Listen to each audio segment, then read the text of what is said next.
Hello everyone, welcome to the channel mystic tarot. ये monthly reading है, अगस्त का नया महीना है। Pisces, sun, moon and ascendant लोगों के लिए करियर और रिलेशनशिप दोनों के हवाले से हम कार्ड्स को एक्सप्लेन करेंगे।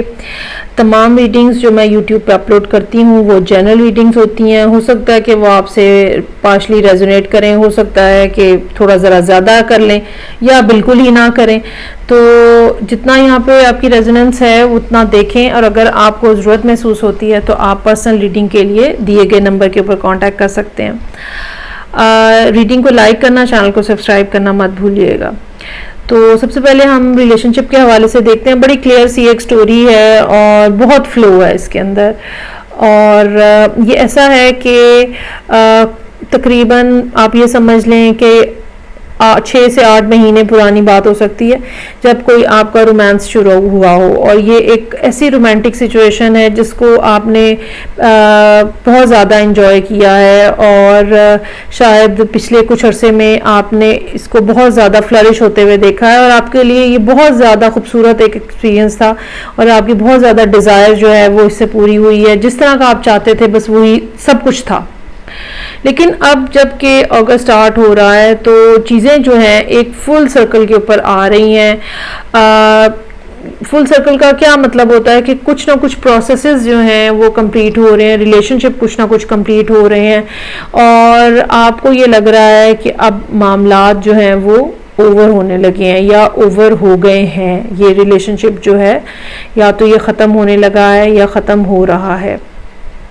ज़्यादा इस बात का इम्कान मौजूद है कि आप या तो किसी फायर साइन के साथ डील कर रहे हैं। ये फायर साइन लियो या एरीज हो सकता है। इसके अलावा यहाँ पे जेमिनी की और जुपिटर की प्रेजेंस भी मौजूद है, जिसका मतलब जो है कि सजिटेरियस। इसके अलावा यहाँ पे कैप्रिकॉर्न और टॉरस भी हैं। तो साइंस तो यहाँ पे काफ़ी सारे मौजूद हैं, लेकिन बहरहाल हम अभी कार्ड्स को तो एनर्जी वाइज ही रीड करते हैं। तो ये एक फायर साइन हो सकता है, या ये कह लें कि ये पर्सन आपके लिए बहुत अट्रैक्टिव हो सकता है, वेदर मेल और फीमेल।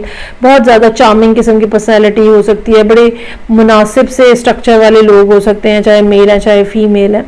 और हुआ क्या है कि सूरत हाल इंतहाई एब्रप्टली आपके लिए तब्दील हुई है, जिसकी वजह से आपका दिल बहुत ज़्यादा टूटा हुआ है, और इस तरह की बात कही गई है, इस तरह की चीज़ें हुई हैं, इस तरह के इंसिडेंट्स हुए हैं जो कि आपके लिए बहुत ज़्यादा प्रॉब्लमेटिक हुए होंगे और आपको मज़ीद अभी तकलीफ़ पहुंचाएंगे। डिज़ायर जो है या आपकी ख्वाहिश जो है वो ये है कि सारा कुछ ठीक हो जाए और मामला दोबारा से इसी पर्सन के साथ उतने ही जोशो खरोश के साथ, उतनी ही खूबसूरती के साथ दोबारा मामला जो हैं वो चल पड़े। अच्छा, बज़ाहिर यहाँ नज़र यही आ रहा है, या कह लें कि कम अज़ कम अगस्त 15-20 तक तो यही मामलात रहेंगे कि एक पियर्सिंग किस्म की सिचुएशन होगी और आपका हार्ट जो है वो काफ़ी ज़्यादा पेन में होगा। एक जिसको कहते हैं ना कल्बी तकलीफ़ होती है, रूहानी तकलीफ़ होती है, वो यहाँ पे महसूस हो रही है। लेकिन उसके बाद जो है वो सिचुएशन में तब्दीली आती हुई नज़र आ रही है। चांसेस तो यही हैं कि अगस्त के एंड के ऊपर या एंड तक जाते जाते एस ऑफ वॉन्ड्स यहाँ मौजूद है, तो कुछ ना कुछ नई शुरुआत जो है वो होने का इम्कान है। आई रियली फील कि ये सेम पर्सन के साथ होगा। ये नहीं होगा कोई बिल्कुल ही ब्रांड न्यू पर्सन आ जाए और वो आपके साथ जो है उसकी अटैचमेंट हो जाए। ये मुझे नहीं लग रहा, मुझे यही लग रहा है कि ये वही पर्सन होगा, और उसके बाद सिचुएशन जो है वो आहिस्ता आहिस्ता बेहतरी की तरफ जाएगी। लेकिन ये जो बेहतरी की तरफ जाएगी ये शायद उतनी फ्लरिशिंग ना हो या उतनी तेज़ी से डेवलप ना हो। ठीक है, इसको ठीक होने में भी कुछ टाइम लगेगा। शायद एंड ऑफ द ईयर तक आहिस्ता आहिस्ता मामलात आपके इम्प्रूव होते रहें, लेकिन ये कि कुछ ना कुछ बेहतरी का फैक्टर जो है वो नज़र आ रहा है कि हो जाएगा। एडवाइस का कार्ड जो है वो यहाँ पे जॉय का कार्ड है, जो कि यहाँ पे मैच कर रहा है 9 ऑफ कप्स के साथ।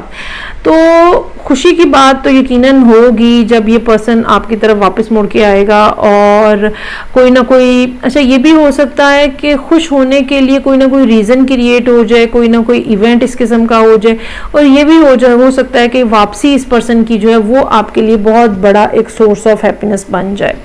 सो ओपनली इस बात को आप एक्सेप्ट कीजिएगा, बजाय इसके कि अगर आपसे कोई राब्ता होता है तो बजाय इसके कि आप उसको खुश दिली के साथ कबूल करते हैं, आप उसके ऊपर कोई ना कोई एतराज़ और लड़ाई अगर शुरू कर देंगे तो मामलात में ख़राबी हो जाएगी।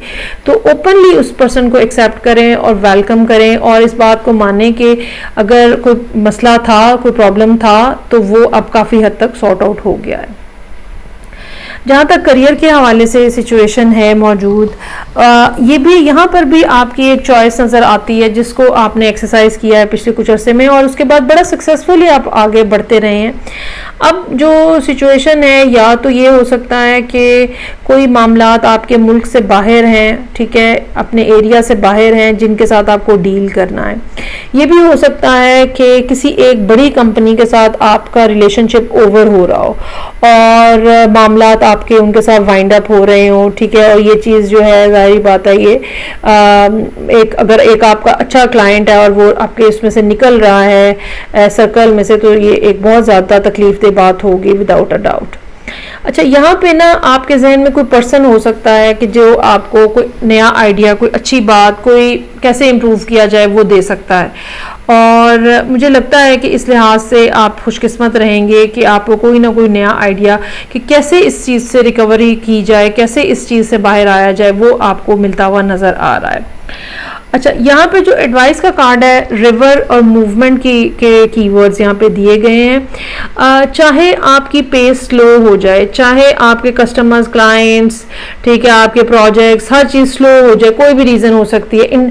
अच्छा, यहाँ तक कि कोई इंटरनेशनल रीज़न भी हो सकती है, जैसे हम देखते हैं कि कोविड हो गया, एक इंटरनेशनल रीज़न बन गई, या कोविड के आफ्टर मैथ है, एक इंटरनेशनल रीज़न है, वॉर हो गई, इंटरनेशनल रीज़न है, ठीक है, इस तरह की कोई सैंक्शंस कहीं पे लग गई है, इंटरनेशनल रीज़न, ये भी एक रीज़न हो सकती है बज़ाहिर, जो कि आप जिसको कंसिडर नहीं कर रहे थे, और लेकिन ये कि वो एक फुल सर्कल के ऊपर चीज़ आ गई और वो हो गई और उसको होने से कोई रोक नहीं सकता था। तो अब क्या किया जाए? यहाँ पे रिवर और मूवमेंट ये हमें बता रहे हैं कि चाहे चीज़ें स्लो हो जाएं, चाहे उतना ज़्यादा बेनिफिट ना रहे, लेकिन आपने रुकना नहीं है, आपने थोड़ा थोड़ा करके चीज़ों को चलाते रहना है, प्रोसेस को रोकना नहीं है। अगर आप प्रोसेस को रोकेंगे तो तब खराबी आएगी, और अगर आप चीज़ों को चलाते रहने की कोशिश करते रहेंगे तो तब क्या होगा कि बज़ाहिर टर्बुलेंस तो रहेगी, लेकिन ये कि आप आहिस्ता आहिस्ता उस टर्बुलेंस से, उस अथल पथल से जो पानी के अंदर हो रही है, उससे बाहर निकलना शुरू हो जाएंगे। इन हालात से आहिस्ता आहिस्ता आप बाहर निकलना शुरू हो जाएंगे। तो मूवमेंट जो है वो यहाँ पे की है, जो कि इस सारी सूरत हाल को, ख़ास तौर पर करियर के हवाले से इस सारी सूरत हाल को देख रही है, और आपको इसको फॉलो करना है। दूसरी बात ये भी हो सकती है कि आपको अपनी लोकेशन चेंज करनी है, ठीक है।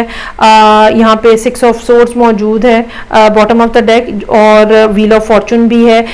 सिचुएशन के अंदर चेंज, और आपके रहने वाले एरिया के अंदर चेंज, आपके इवन जॉब के अंदर कोई चेंज, अगर आपको कहीं पे कोई ट्रांसफ़र वगैरह हो रही है, प्लीज़ चले जाएं वहाँ पे, ठीक है। जगह की तब्दीली जो है वो आपके हालात के अंदर एक बेहतर तब्दीली जो है वो लेकर आएगी। सो ये थी रीडिंग जो पाइसेस लोगों के लिए थी, सन, मून एंड असेंडेंट। फीडबैक का मुझे इंतज़ार रहेगा। मैं आपसे नेक्स्ट रीडिंग से फिर मिलूंगी। अपना बहुत ज़्यादा ख्याल रखिएगा। खुदा हाफिज़।